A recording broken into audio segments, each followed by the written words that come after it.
Overall Yamal সেমিতে কেমন ছিলেন?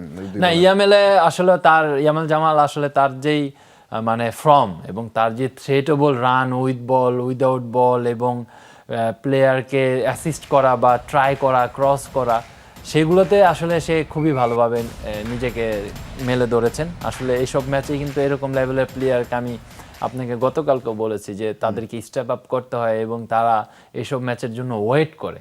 কারণ এরকম না যে হয়তোবা সে ওয়ার্ল্ড কাপের প্রথম সেমিফাইনাল, বাট সে কিন্তু চ্যাম্পিয়ন্স লিগের সেমিফাইনাল খেলে, কোয়ার্টার ফাইনাল খেলে, লা লিগা আপনার রিয়াল মাদ্রিদের এগেনস্টে খেলে, সব বড় টিমের এগেনস্টে খেলা প্লেয়ার। তো সেই ক্ষেত্রে এটা তার জন্য নতুন, কিন্তু আসলে সে আমার মতে কালকে খুবই এফেক্টিভ।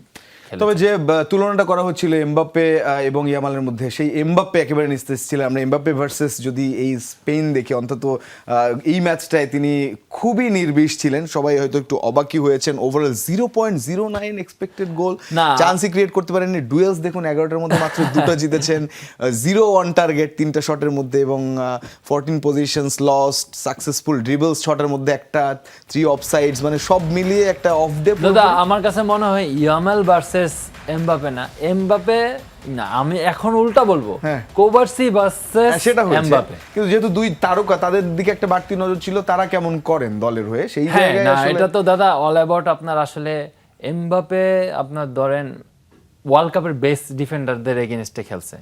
কোভার্সি এবং লেপার্তে, তার সামনে রড্রি। আপনি রড্রির পারফরম্যান্স কালকে যদি বলেন, আমার মনে হয় যে ওয়ার্ল্ড কাপের ওয়ান অফ দ্য বেস্ট। কুকুরের কথা বলতে হবে, অসাধারণ তিনিও। কিন্তু তো আসলে তাদের যে 5 জনের একটা আন্ডারস্ট্যান্ডিং না দাদা, সেই জায়গায় আপনার অলিসে, দেমবেলে, এমবাপ্পে এবং বার্কোলা তারা হেরে গেছে। ইন্ডিভিজুয়ালি কিছুই করতে পারেননি তারা, আসলে সেই জায়গায় হেরে গেছে।